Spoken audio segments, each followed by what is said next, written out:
नमस्कार। ऐतिहासिक स्रोतों के आज के इस दिलचस्प विश्लेषण में हम एक बेहद अनोखी और गजब की कहानी पर बात करने वाले हैं।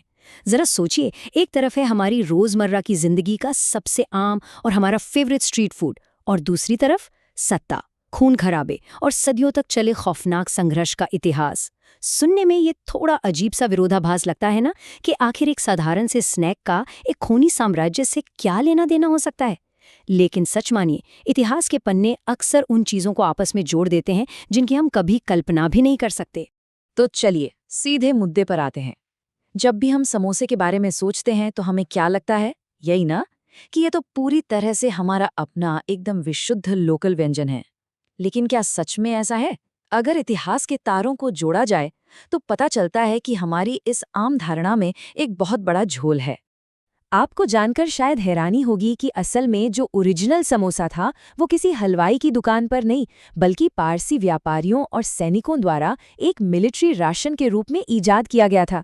जी हाँ, वो लोग लंबे सफर और युद्ध के लिए कुछ ऐसा चाहते थे जो हफ्तों तक खराब ना हो। इसलिए उन्होंने क्या किया? आटा गूंथा, उसमें कीमा, काजू, बादाम और किशमिश भरे और उसे तेल में तलने के बजाय सीधे तंदूर में सेक दिया। ये स्वादिष्ट भी था और लंबे समय तक टिकने वाला भी। एकदम परफेक्ट मिलिट्री जुगाड़।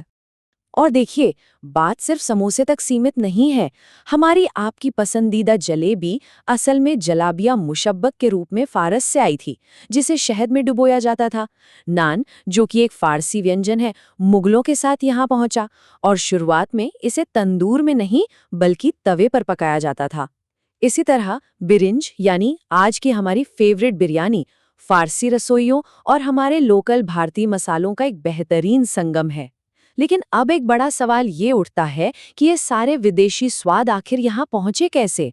यहीं पर हमारी कहानी एक बहुत ही सीरियस और गहरा मोड़ लेती है, और यह इस बात को शानदार ढंग से दर्शाता है कि कैसे कुछ बहुत ही स्वादिष्ट चीज़ों के पीछे का इतिहास बेहद खौफनाक हो सकता है। ये सिर्फ मसालों और व्यंजनों का सुहाना सफ़र नहीं था। ये उन ऐतिहासिक ताकतों का परिणाम था जिन्होंने भारत का नक्शा ही बदल कर रख दिया। ये स्वाद अपने साथ तलवारों की झंकार, 300 सालों के खूनी आक्रमण, अनगिनत नरसंहार और लगातार बदलती राजधानियों का इतिहास लेकर आए थे। और इस विशाल ऐतिहासिक वाहन का नाम था दिल्ली सल्तनत।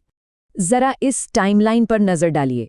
1192 में तराइन की लड़ाई में मोहम्मद गोरी की जीत से जो सिलसिला शुरू हुआ, वो 1526 तक पूरे 5 अलग अलग सल्तनतों के हाथों से गुजरा। ममलूक, खिलजी, तुगलक, सैयद और लोधी। हर राजवंश ने तख्त के लिए अपनों का ही खून बहाया। तो चलिए इस खूनी सफर को बिल्कुल शुरुआत से समझते हैं। इस कहानी की शुरुआत सच में किसी सस्पेंस थ्रिलर से कम नहीं है। 1206 में मोहम्मद गोरी की मौत के बाद उसके सबसे वफादार गुलाम और लेफ्टिनेंट कुतुबुद्दीन ऐबक को सुल्तान घोषित कर दिया गया। ऐबक एक काफी उदार शासक माना जाता था, जो लोगों को खूब तोहफे बांटता था। उसी ने मशहूर कुतुब मीनार का निर्माण भी शुरू करवाया था। लेकिन विडंबना देखिए, इतनी बड़ी सल्तनत की नींव रखने वाले इस सुल्तान की मौत बहुत ही अजीब तरीके से हुई, पोलो खेलते हुए घोड़े से गिरकर। ममलूक राजवंश की गद्दी पर इसके बाद कई और दिलचस्प चेहरे आए, जैसे शमसुद्दीन इल्तुतमिश, जिन्होंने आधिकारिक तौर पर राजधानी को लाहौर से दिल्ली शिफ्ट किया और इक्ता प्रणाली लागू की। फिर आई रज़िया सुल्ताना, जो दिल्ली की पहली और आखिरी महिला सुल्तान थी। लेकिन सत्ता के लालच ने उन्हें नहीं बख्शा। उनके ही भाई ने उनकी हत्या करवा दी। इसके बाद गियास उद्दीन बलबन का खौफनाक दौर आया, जिसने जासूसों का पूरा एक जाल बिछाया और खुद को जिल्ले इलाही, यानी धरती पर ईश्वर की परछाई घोषित कर दिया। बलबन की मौत के बाद मामलूक वंश ताश के पत्तों की तरह बिखर गया और 1290 में जलालुद्दीन खिलजी ने तख्त पर कब्जा कर लिया। और बस यहीं से शुरू हुआ खिलजी राजवंश, जो इतिहास में अपने निर्मम विस्तार और खौफ के लिए जाना जाता है। लेकिन जलालुद्दीन का शासन भी लंबा नहीं चला। 1296 में उसके अपने ही दामाद अलाउद्दीन खिलजी ने उसे मौत के घाट उतारकर सुल्तान की गद्दी छीन ली। अब अगर हम ऐतिहासिक स्रोतों पर गौर करें तो अलाउद्दीन खिलजी के शासन में एक बड़ा हैरान करने वाला दोहरापन देखने को मिलता है। एक तरफ उसने मंगोलों को भारत आने से रोका, बाजार में बेहद सख्त मूल्य नियंत्रण लागू किए और वारंगल से मशहूर कोहिनूर हीरा भी लूटा। लेकिन दूसरी ओर ऐतिहासिक दावों के अनुसार उसने बड़े पैमाने पर लोगों का जबरदस्ती धर्मांतरण करवाया, 70,000 से अधिक लोगों की एक विशाल हरम बनाई और सत्ता की भूख में अपने ही परिवार के सदस्यों की बेरहमी से हत्याएं की। इतिहास अक्सर खौफनाक घटनाओं के बाद कुछ अजीबोगरीब मोड़ भी लेता है। क्रूर और निर्मम अलाउद्दीन खिलजी की मौत के बाद जब उसका बेटा कुतुबुद्दीन मुबारक शाह गद्दी पर बैठा तो हालात पूरी तरह से बेतुके हो गए। बताया जाता है कि मुबारक शाह हमेशा नशे में धुत रहता था और कभी-कभी तो वो महल में पूरी तरह निर्वस्त्र होकर घुमा करता था। इस अजीबोगरीब और हास्यास्पद स्थिति ने साफ कर दिया कि वो सुल्तान बनने के बिल्कुल भी लायक नहीं था और आखिर में उसके ही एक जनरल ने उसकी हत्या कर दी। खिलजी वंश के पतन के बाद उदय हुआ उस राजवंश का जिसने दिल्ली सल्तनत के इतिहास में सबसे लंबे समय तक शासन किया, पूरे 94 साल। जी हाँ, ये था तुगलक राजवंश। और इस राजवंश ने इतिहास को दिया सबसे भ्रमित और सनकी सुल्तान, मोहम्मद बिन तुगलक। इसके आइडियाज सुन के आप भी अपना सिर पकड़ लेंगे। उसने मंगोलों से बचने के लिए रातों रात राजधानी को दिल्ली से दौलताबाद शिफ्ट करने का फरमान सुना दिया। नतीजा, रास्ते में ही हजारों लोग बेमौत मारे गए और उसे अपना फैसला वापस लेना पड़ा। पैसा बचाने के लिए उसने सोने चांदी की जगह पीतल के सिक्के चलाए, जिससे घर घर में नकली सिक्के बनने लगे और पूरी की पूरी अर्थव्यवस्था ही चौपट हो गई। जब 1351 में मोहम्मद बिन तुगलक की मृत्यु हुई तो उसके अंतिम शब्द इस पूरे दौर की सबसे बड़ी सच्चाई बयां करते हैं।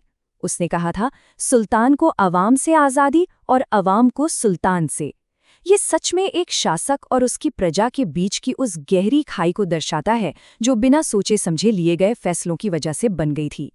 मोहम्मद बिन तुगलक के बाद आए फिरोज शाह तुगलक और उन्होंने अपने पूर्ववर्ती से बिल्कुल उल्टा काम किया।